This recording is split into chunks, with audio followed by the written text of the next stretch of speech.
Querido Dios y querido Padre, Señor, aquí estamos una vez más pidiéndote, Señor, tu presencia delante de nosotros. Señor, sabemos que sin ti nada podemos hacer. Y tú conoces cada uno de nuestros problemas y conoces cada rincón de nuestra vida. Así que hoy, como tu iglesia, como tus hijos, clamamos que se haga tu voluntad. Señor, te damos gracias porque nos has acompañado toda esta semana y que nos quieres acompañar toda nuestra vida. Pero te pedimos hoy, Señor, que hagas visible tu presencia por medios de nuestro predicador. Que hoy el pastor Daniel pueda hablar no con fuerzas humanas, no con una voz humana, sino que sus palabras puedan ser directamente y por medio de tu Espíritu Santo. Así que, Señor, hoy te pedimos como tu pueblo que tú nos acompañes. Y es por lo que oramos, en el nombre de Jesús. Amén. Amén. Muy bien. Vamos al momento más esperado, al momento más lindo. Siempre dicen que lo mejor se viene a lo último, ¿no? Y yo creo que vamos a tener un lindo momento, un buen momento. Vuelvo a agradecerte, Daniel. Acá tenemos a nuestro pastor Daniel, y él se va a presentar un poquito por los que no pudieron escucharlo ayer o los que no pudieron estar. Ahora el pastor se va a presentar y sin más queremos dejarte el tiempo a vos. Muchas gracias, pastor. Muchísimas gracias, Alberto. Un feliz sábado para todos. Es un gusto estar nuevamente con ustedes. Bueno, ayer estuvimos estudiando un tema interesante sobre el juicio, sobre las fases del juicio, y hoy vamos a tocar un tema que parece algo sencillo de entender, pero que no todas las denominaciones entienden la segunda venida del Señor Jesucristo como nosotros lo entendemos. Y lo que vamos a hacer hoy es un rastreo histórico y vamos a llegar hasta la actualidad y después vamos a presentar las bases bíblicas que todos nosotros conocemos. Pero así que vamos a comenzar rápidamente, vamos a poner la presentación, el PowerPoint. A ver. Compartir pantalla.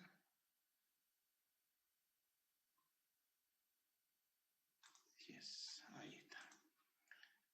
Ahí está. Bien, me gustaría que hoy podamos participar todos, porque les voy a mostrar un video antes son tres diapositivas. Esta es la introducción, después viene el tema del nombre, y después quiero que presten atención a un video, y voy a abrir el debate unos 2 o 3 minutos para que ustedes reaccionen y me digan a ver qué les pareció el video. El tema de hoy tiene por título La esperanza bíblica, y vamos a hablar obviamente de la segunda venida de Cristo. Dice Elena de White con respecto al nombre: no podríamos elegir un nombre más apropiado que el que concuerda con nuestra profesión, expresa nuestra fe y nos señala como pueblo peculiar. Ustedes saben perfectamente que el nombre adventista viene de advenimiento. Entonces, cuando nosotros decimos que somos adventistas, básicamente estamos diciendo o proclamando que creemos que Cristo está pronto por venir. Estamos esperando su segundo advenimiento. Es un nombre que ya no estamos predicando simplemente al ser parte de la iglesia. Y obviamente Adventista del Séptimo Día nos habla del sábado, que no lo vamos a tocar hoy porque ya se tocó en la semana. Pero vamos a ver el video, como les dije. Voy a decirle al pastor Nicolás si quiere agrandar toda la pantalla de de la presentación para que lo puedan ver bien. Y presten atención, está en inglés, va a costar un poquito, a algunos les va a costar entender, pero después del video vamos a volver y quiero ver sus reacciones. Así que escuchemos atentamente. Está en inglés, está subtitulado, por eso les digo que presten mucha atención. Este video es de un programa, La Gran Pregunta, de la BBC de Londres, y fíjense lo que pasa. So, has the time come to repent? Pastor, from the Seventh-day Adventists, do you believe that the end is coming? Not necessarily this year, but you believe it is coming. What will happen? Yeah, I believe the end is coming. What will happen is, according to the biblical record, Christ will descend from heaven with his angels, and he's coming to take those who have accepted him and been saved by his grace. Can I just, will this literally happen? It will literally happen. The sky there'll be will... a sign, there'll be the sound of the trumpet, there'll be the voice of the archangel, there'll be the appearance of Christ, literally, with his angels. Yeah. He's coming to take those who have accepted him and believe in him and rescue them from this earth. He's going to bring in justice and righteousness. Will the sky part? The sky is going to open, according to the biblical record. The sky is going to open. He's going to descend with his angels, and he's coming to take those who have been saved by his grace. Really mean-spirited Christ. Well, no, hang on. No, listen. Wait a minute. Wait a minute. You're not going to be laughing soon, I'll tell you that. Listen. It says this is all. ¿Se dieron cuenta de lo que está pasando, no? El presentador le pregunta al pastor adventista con respecto a lo que está sucediendo en el mundo. Entonces, el pastor le explica que Cristo está pronto por volver, va a ser en forma literal, y después de haber explicado, se ríen todos del pastor adventista. Así que sigamos, presten atención. In the Bible, isn't it? It's in Yes, Revelations and Thessalonians, and it's in Revelation, John. it's in Thessalonians, Yeah. it's in the book of John. Yeah. What happens then? What happens during there's a thousand year period? What happens then? Yeah, there's a period of 1,000 years, and the 1,000 years begins at the coming of Christ. He comes to take those, like I said, who have been saved by his grace, and those who have not accepted Christ, because God gave us, he gives everybody the provision to accept the salvation that he offers free of charge. He's offered salvation free of charge for those who accept it. So it's not just Seventh-day Adventists. Not just it's Seventh-day Adventists, it's open to everyone. everyone who's accepted Christ, but not Muslims or Hindus or... Well, I haven't accepted him. Yeah. Christ, it makes a statement in the Jews? book. No, he makes a statement. He makes a statement in the book of John, chapter 14, verse 6. Right. He says that I am the way, the truth, and the life. But he only takes those who believe in him. I'm the way, the truth. What about children I'm who've the way, never... the truth. What about... Sorry, I'm coming. I'm the way, the truth, and the life. Yeah. No one comes onto the Father Right. except through me. It's a radical statement. It is a radical statement. It's a radical statement. Okay? It's a nonsensical statement. It's a radical statement, but Absolute rubbish. Okay, tell me about that. What would you like to say? Sorry, let me just finish. Okay. So what I say is that salvation comes through only Christ. Salvation comes through him. So, Okay, so but until you accept him, until you accept, we've got a until you vision. accept We've got a vision, if that's the right word, of what's going to happen, and it's in the Bible. It's Sorry, it's in the Bible. It's fundamentalism we're talking about, and fundamentalism produces problems in all major world religions, and it produces problems in Christianity. And You're cherry-picking, This is a Stephen. fundamentalist interpretation of Scripture, which actually misunderstands a very poetic piece of writing in the book of Revelation. It misunderstands Paul's view that the kingdom was coming immediately, not in 1,000, 2,000 years' time, but that was, we now know, a misunderstanding of Paul and the early Christians. They thought Christ was coming back again. We now work on an entirely different basis in the mainstream. It's in the New Christianity. Testament. But so what? There are things in the New Testament, Nicky, which we actually have to reinterpret in the light of biblical criticism and modern understanding of Scripture. And this fundamentalist approach doesn't work anymore. Noten, se burlaron de aquel que cree que Cristo volverá por él, la Biblia es fiel a su palabra, bueno, demás.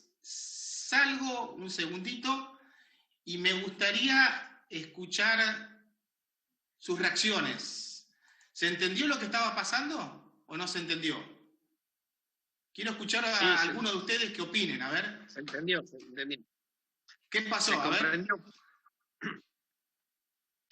Pasó lo que va a pasar, o lo que está pasando ya cuando los hermanos salimos a hablar de Dios o hablamos de Dios que viene pronto y lo toman como pasó con la época de Noé, ¿no? Que muy bien dice en Mateo 24 que los tiempos estos serán como Noé. Así que cuando Noé estuvo haciendo el arca, se le reían porque decía que iba a llover. Hoy se ríen porque decimos que Cristo viene. Exactamente. ¿Hay alguien que quiere decir alguna cosa? Sí, Eduardo. Sí, pastor. Me llama la atención la postura del sacerdote, que siendo cristiano, él habla de que hay que reinterpretar las escrituras y que hay una nueva crítica, una nueva manera de reinterpretar, porque él dice, Juan y Pablo se equivocaron. Y en realidad ese es un grave error, ¿no? No es que están equivocados. Pedro es muy claro al decir que el Señor no ha venido solamente porque ha tenido misericordia, paciencia, esperando a aquellos que todavía no se han arrepentido, solamente eso. Pero me llama mucho la atención la postura del sacerdote. ¿Cómo nos llamaron? Teniendo esa postura literal de que Cristo va a venir. ¿Cómo? Fundamentalistas. Fundamentalistas, interesante. Entonces notan, nos llamaron fundamentalistas, que se equivocaron los profetas, no los profetas, los apóstoles o los cristianos del tiempo de los apóstoles, por entender que Cristo iba a venir en su tiempo y que hay que reinterpretar la Biblia con la crítica. Y eso lo vamos a ver ahora, ¿eh? Se dan cuenta de que nosotros básicamente damos por sentado de que todo el mundo cristiano cree lo mismo que nosotros, que Cristo está por volver o va a volver por segunda vez. Y resulta que no es así, porque se dieron cuenta que todos los que estaban en el piso se burlaron del pastor adventista. Todos. No hubo ni uno. Por lo tanto, por eso puse este video como un disparador, para que vean ustedes que nosotros básicamente, y seguramente hay otras denominaciones, no tuve el tiempo de analizar iglesia por iglesia para saber bien en qué creen, solamente tengo grandes rasgos que lo vamos a ver más adelante. Pero volvamos al PowerPoint, ¿sí? Porque lo que vamos a hacer es un rastreo, como les dije, histórico, y vamos a ver en qué creían los apóstoles después de que murieron los apóstoles y a lo largo, mejor dicho, de la historia del cristianismo, vamos a ver cuál era la postura y cuál es la postura actual en el mundo religioso. Así que vamos a volver a compartir el PowerPoint y prestemos mucha atención. Si alguien quiere hablar, lo puede hacer, no hay ningún problema, porque hoy quiero que participen ustedes. Así que avancemos, este video ya lo vimos, así que vamos a la terminología del Antiguo Testamento, ¿sí? En la Biblia, o mejor dicho, en el Antiguo Testamento, se presenta como el día de Jehová. Es el tema central en el Antiguo Testamento, la venida de Jehová. También se menciona como aquel día, en aquellos días, pero la visión del Antiguo Testamento con respecto a la segunda venida, o mejor dicho, la venida del Mesías, para ser más exactos, era que ellos esperaban como un evento decisivo de la historia, con cambios tanto en el nivel sociopolítico como en el cósmico. Es decir, la venida de Jehová iba a iniciar una nueva creación.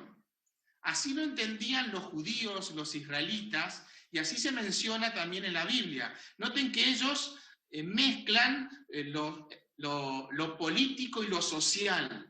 Y es verdad, porque cuando venga Cristo, eso va a cambiar radicalmente. Tenemos que tener en claro también que es un evento histórico. La venida de Jehová, la venida de Dios, no se puede separar de la historia. Así como la primera venida del Hijo del Hombre, es decir, del Señor Jesucristo, cambió la historia de la humanidad, porque sabemos perfectamente que La historia se divide en antes y después de Cristo. Antes y después de Cristo. Nosotros estamos viviendo en el año 2021 después de Cristo. Entonces, noten, la venida del Mesías cambió radicalmente, pero la segunda venida del Mesías, es decir, de Cristo, va a ser algo sumamente interesante porque va a interrumpir la historia de la humanidad.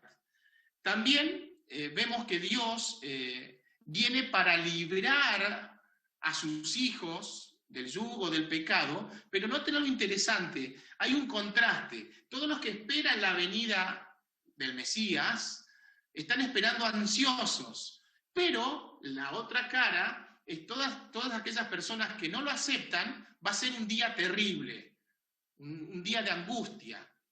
Va a ser un evento culminante. La Biblia se presenta como un día de tinieblas, de oscuridad, el día del furor de la ira de Dios, un día de angustia y de aprieto. Y algo muy interesante, si analizamos todos estos versículos bien, o mejor dicho, más detalladamente, algunos de estos versículos no se está refiriendo a la venida, o mejor dicho, de la segunda venida de Cristo, sino se está refiriendo a la tercera venida de Cristo cuando se produzca el juicio ejecutivo, como lo vimos ayer.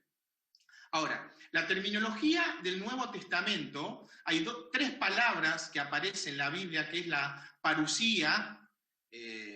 Esta palabra la utilizan mucho en los testigos de Jehová, que lo vamos a ver más adelante, y la palabra parusía significa básicamente presencia, ¿sí? Alguien que llega. Después está la palabra epifanía, que significa mostrarse, aparecer, y luego una palabra que ustedes lo conocen muy bien, que es la palabra apocalipsis, que significa revelación. Es decir, nosotros estamos esperando la revelación del Señor Jesucristo con toda su gloria, donde va a poner fin al pecado acá en el ser humano. Pero vamos rápidamente al periodo apostólico, que va desde la muerte del Señor Jesucristo en el año 31 hasta el año 100 aproximadamente, que es el año en que muere, más o menos, están entre el año 95 y 100, donde muere el último apóstol, que es el apóstol Juan.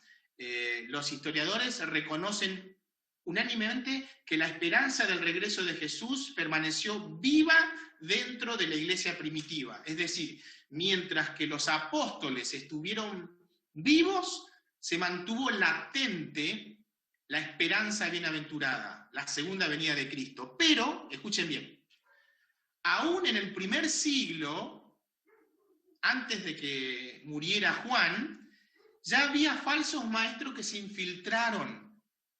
Y esos maestros negaban la certeza del segundo advenimiento de Cristo. Noten, muy temprano en la historia ya había maestros falsos que estaban negando la segunda venida del Señor Jesucristo. Por eso los escritores del Nuevo Testamento lucharon contra tales tendencias.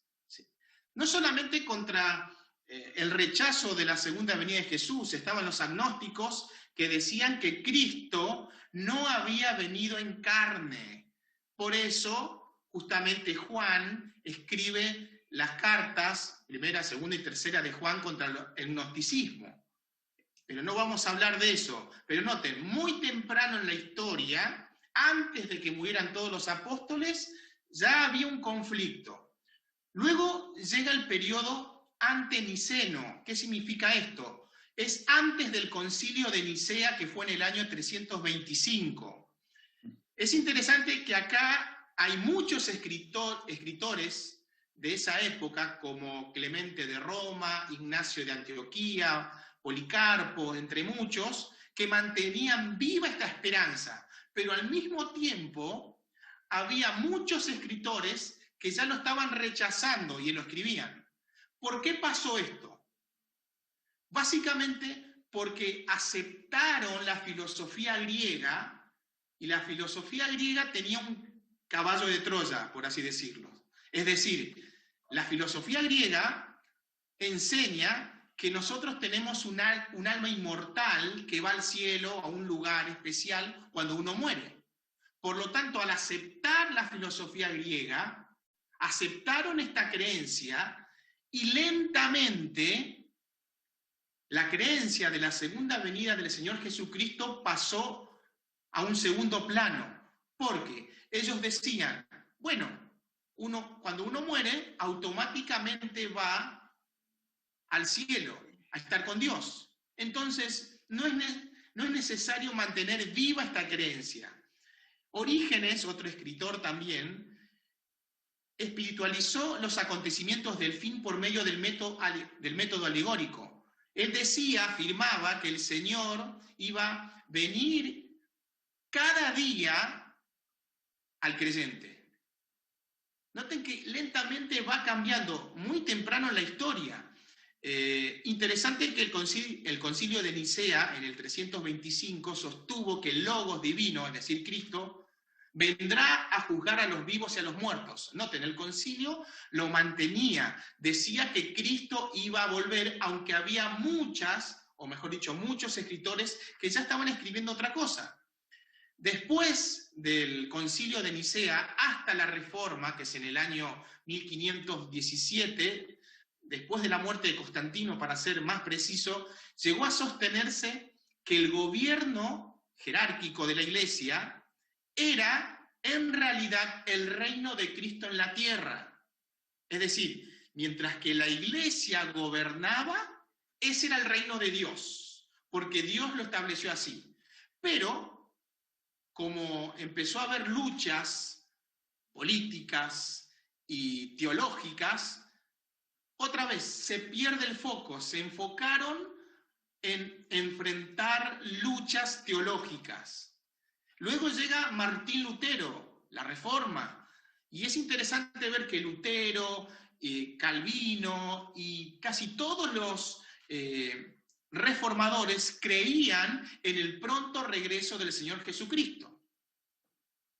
Y ellos lo escribieron básicamente. Después de la Reforma se desarrollaron diferentes interpretaciones con respecto a la segunda venida de Jesús. Ahora, nos encontramos en este periodo, que va desde el año 517 hasta el siglo XIX, que teníamos a los menonitas, los puritanos, los anglicanos, los presbiterianos y congregacionalistas, creían en la segunda venida de Jesús, pero estos últimos tres creían, o tenían, mejor dicho, posturas variadas con respecto al milenio. Noten que ya no es unánime el criterio.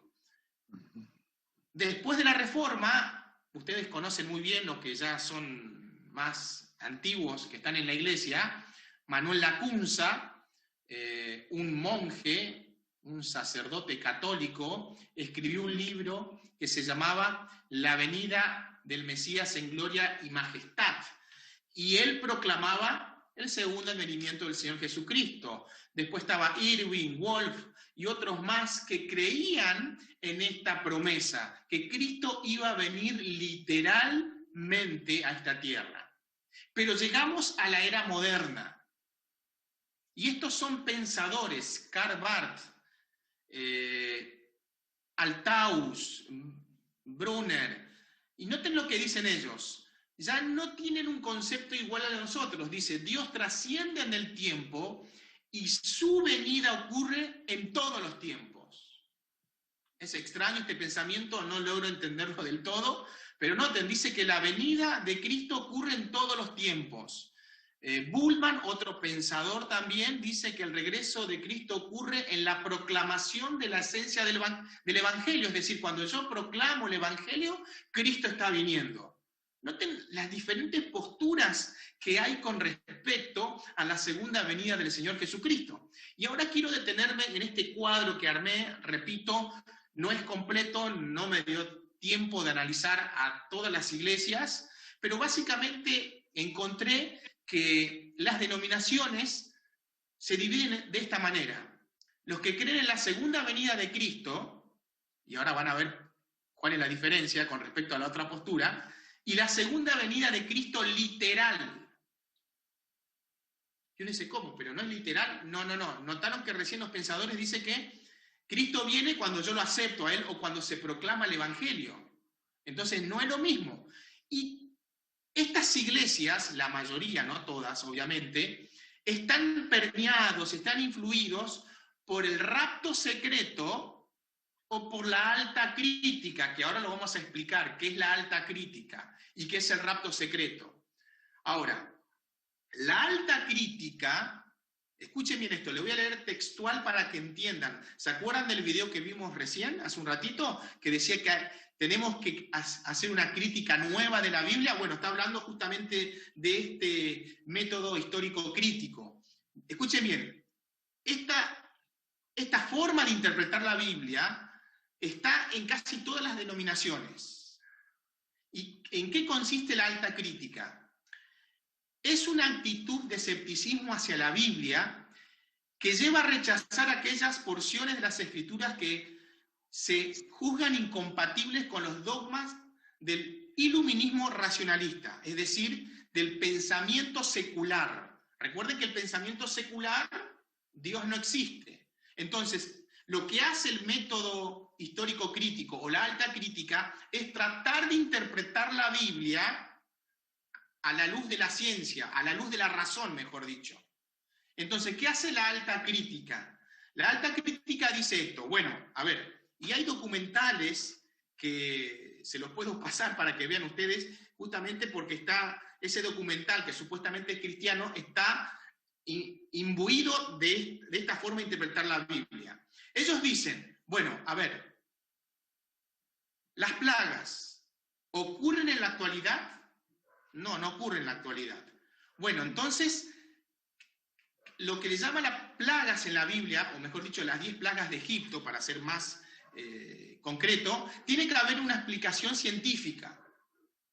Entonces, ellos analizan y razonan diciendo, bueno, cuando el Nilo, el río, se convirtió en sangre, es porque en realidad había una fisura en una parte del Nilo, supuestamente, y las aguas se contaminaron con una sustancia de color roja. Entonces las aguas se tiñeron de rojo. ¿Y qué pasó con los niños que murieron, que es la última plaga? Bueno, dice, bueno, cuando fue el terremoto lo que pasó es que al abrirse, porque bueno, no le expliqué esto, ese color rojizo que salió en las aguas y que tiñó, se produjo por un terremoto.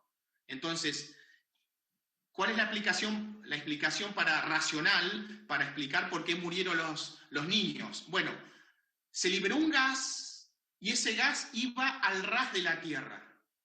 Y los niños, los primogénitos, dormían al ras del suelo.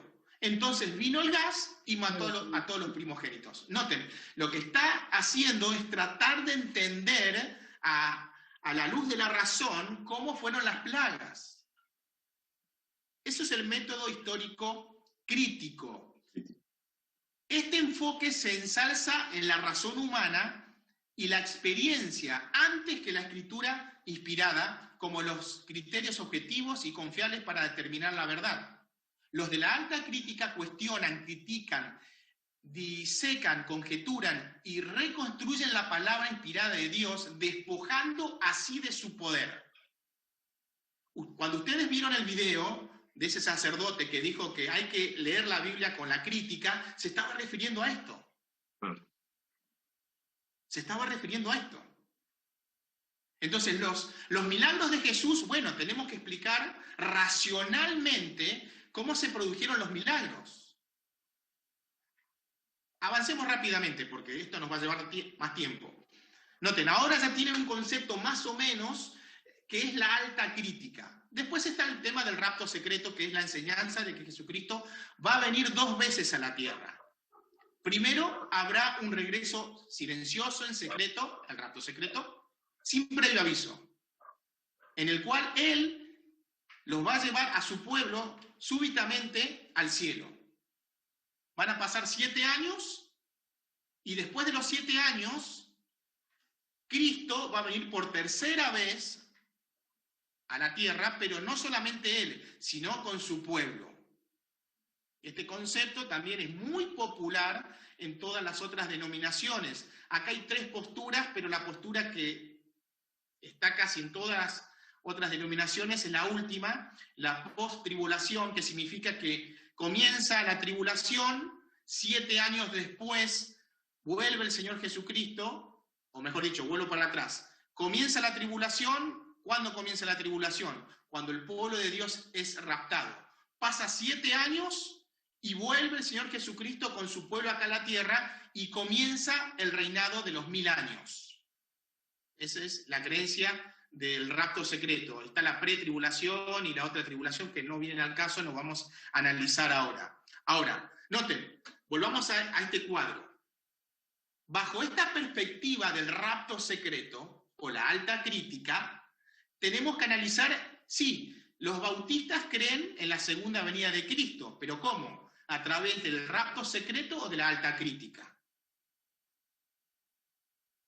Las iglesias no afiliadas, católicos, los judíos creen en la segunda venida del Mesías, pentecostales, Iglesia de Dios, creen en la segunda venida de Cristo, pero ¿cómo? ¿Será a través de la alta crítica? La Iglesia de Dios enseña que Cristo va a venir de forma literal, audible y visible, pero ¿cómo? ¿Será a través del rapto secreto? Los luteranos lo mismo, ¿no? Los nazarenos, los presbiterianos, los bautistas del séptimo día. Repito, no todas las denominaciones creen exactamente igual, pero básicamente noten, cuando ellos me dicen, yo creo que Cristo va a venir por segunda vez, bueno, ¿cómo va a ser? Ahora, los metodistas rechazan la segunda venida literal de Cristo. Y ustedes saben perfectamente que los testigos de Jehová, Cristo ya vino en el año 1914. Y por eso, como Cristo vino de forma espiritual, se produjo la Primera y Segunda Guerra Mundial, ¿sí? Justamente porque Satanás reaccionó a eso. Ahora, noten, repito, cuando nosotros, o mejor dicho, les cambio, ¿se dieron cuenta de algo? Que no todos creen de la misma manera que nosotros. Incluso se burlan, como vimos el video. Ahora, ¿qué dice la Biblia con respecto a la manera en que va a venir el Señor Jesucristo? Noten lo interesante, ya estamos en la recta final. Dice que va a ser gloriosa y triunfante. Y ahí tienen los versículos que lo pueden anotar, pueden parar el video después y buscarlo y leerlo. Va a ser de forma cataclísmica, es decir, va a haber una catástrofe a nivel global. Interesante lo que dice la Biblia porque se va a partir el cielo, dice. Se va a enrollar como un rollo. Y eso va a ser antes de la venida del Señor Jesucristo. No vamos a entrar en ese punto, pero es para analizarlo. Va a ser repentina, dice, como ladrón en la noche, pero no implica que nadie lo va a saber, porque también el Señor Jesucristo dice, cuando veáis que están floreciendo o creciendo los árboles, dando sus ramas, floreciendo, sabemos que Cristo está pronto. Y también lo compara con una mujer que está embarazada. Una mujer que está de 9 meses, sabe que en cualquier momento está por nacer su hijo, pero no sabe cuándo. Puede ser ahora, en una hora, pasado mañana, en una semana, está en el tiempo, pero no sabe cuándo. Pasa lo mismo con la segunda venida del Señor Jesucristo. No anoté esto, pero todas las señales nos están indicando de que falta poco. Falta poco. Y hago un paréntesis dentro de este tema. Les recomiendo leer el libro El conflicto de los siglos. Es muy interesante el panorama que nos presenta porque lo que hace la autora es ampliar los conceptos sobre el fin del tiempo. Y estamos en un tiempo sumamente interesante. Y escuchen bien, donde nuestras libertades individuales se están cortando rápidamente. Yo para circular tengo que tener un permiso. Y esto pasó de forma a nivel global. No voy a entrar en eso porque es para otro tema, pero noten, y eso justamente hay un capítulo del conflicto de los siglos que se llama La libertad de conciencia amenazada. y se están cortando nuestras libertades. Avancemos, noten, va a ser gloriosa y triunfante, cataclísmica y repentina. Pero también la Biblia dice, y esto justamente lo puse para leerlo junto con ustedes, va a ser de forma visible y audible. En Apocalipsis capítulo 1:7 dice aquí que viene con las nubes y todo ojo le verá. Noten, dice todo ojo.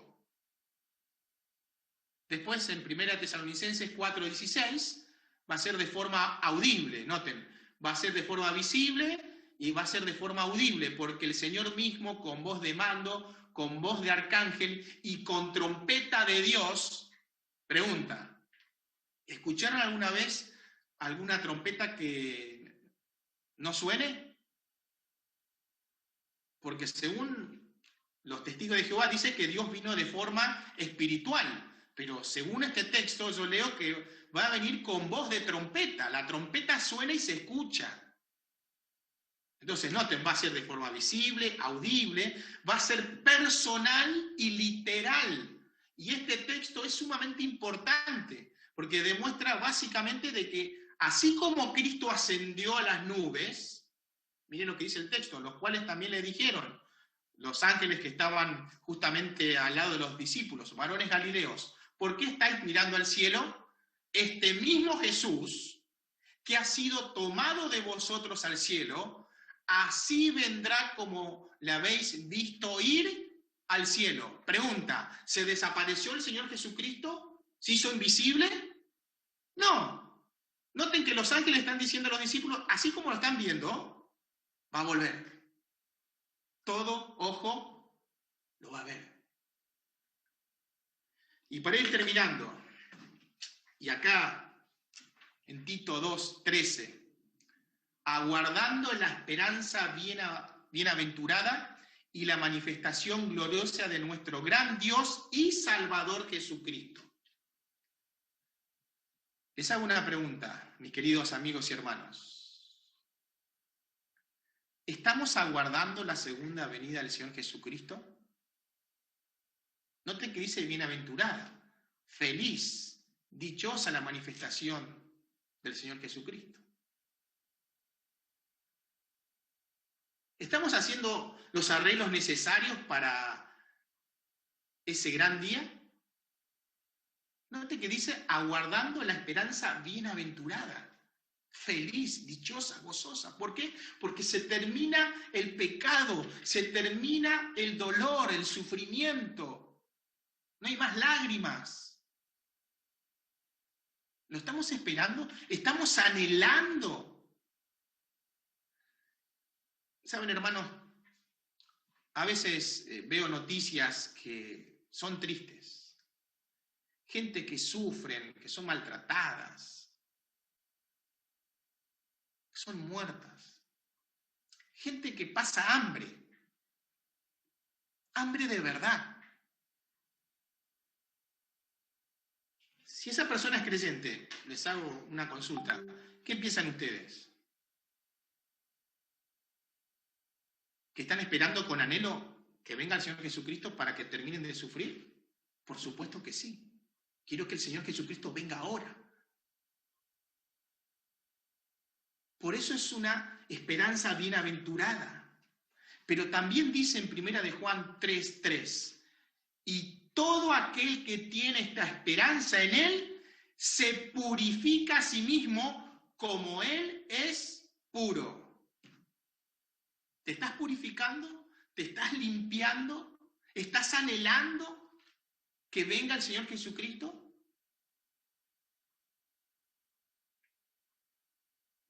Saben que les voy a contar una historia hipotética. Saben que, ustedes saben perfectamente, la salvación es gratis, no cuesta nada. Pero voy a tomar un ejemplo para que nos imaginemos.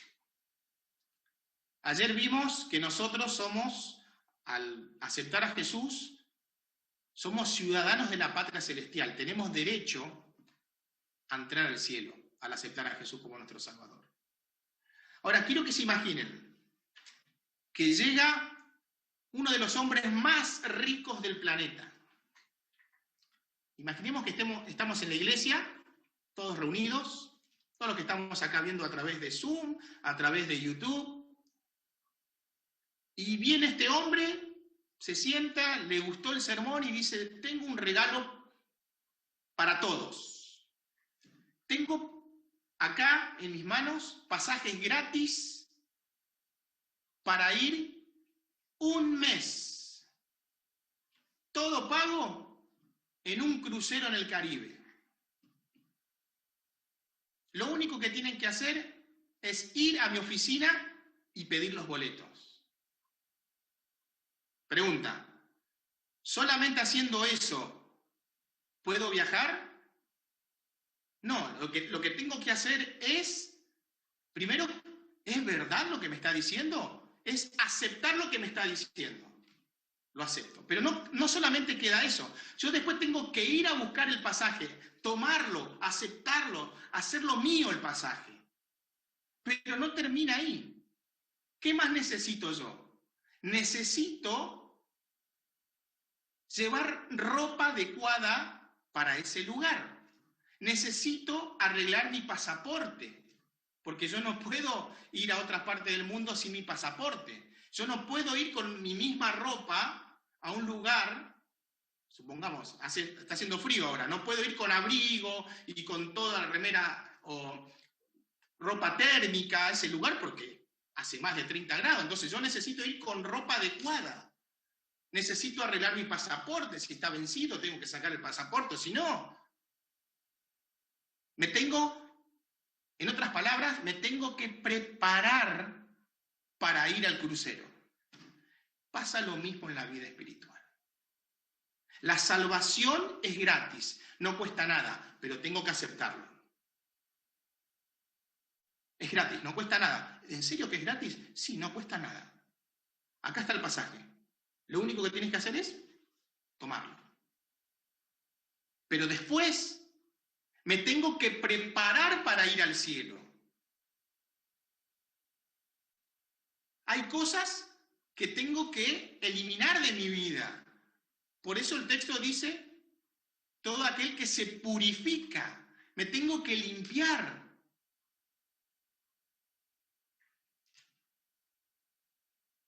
¿Y saben algo interesante? Ese trabajo a veces nos olvidamos nosotros de prepararnos, con la ayuda de Dios, porque nosotros no lo podemos hacer solo. La gracia de Cristo me ayuda a prepararme. La gracia de Cristo me ayuda a vencer las tendencias pecaminosas. No lo puedo hacer yo solo. Solo la sangre del Señor Jesucristo. Por eso el Señor nos llama hoy a prepararnos, a anhelar esa bendita esperanza. Somos casi los únicos. Habrá alguna otra iglesia que enseña exactamente lo mismo que creemos nosotros, que Cristo va a venir de forma literal y va a terminar todo esto, pero ustedes vieron que la mayoría de las denominaciones no creen lo mismo. Por eso nosotros tenemos un nombre que se llama Adventista. Y ese nombre está predicando que creemos que el Señor Jesucristo viene pronto. ¿Te hayas listo? ¿Te estás preparando? ¿Anhelas que venga Él? Oremos. Eterno Padre que estás en los cielos, santificado sea tu nombre, Señor. Te damos gracias por esta oportunidad que nos estás dando. Gracias por esta bendita esperanza. Gracias por este privilegio, Señor, que tenemos de anunciar al mundo de que tu Hijo amado está pronto por volver. Pero antes, Señor, necesitamos que tu Espíritu Santo transforme nuestras vidas. Que cada día podamos mantener presente el pronto regreso de tu Hijo amado. Señor, ayúdanos. Somos débiles. Necesitamos cada día de tu Espíritu Santo. Ayúdanos a purificarnos. Sabemos que solamente a través de la sangre de tu Hijo amado lo podemos hacer. Y podemos ser vencedores. Ayúdanos, Señor. Danos el poder para vencer el pecado. Ayúdanos a prepararnos. No solamente nosotros, sino con nuestra familia, con nuestros amigos, con nuestros vecinos. porque nosotros anhelamos que ellos también estén con nosotros. Gracias por esta oportunidad. Señor, te queremos pedir que nos des una buena noche de descanso, que mañana nos podamos levantar para participar de la escuela sabática y del sermón, escuchar tu sermón, Señor, y que podamos salir reconfortados, animados y con ánimo de predicar de la venida de tu Hijo amado. Te lo suplicamos humildemente todo esto, en el nombre de Jesús. Amén.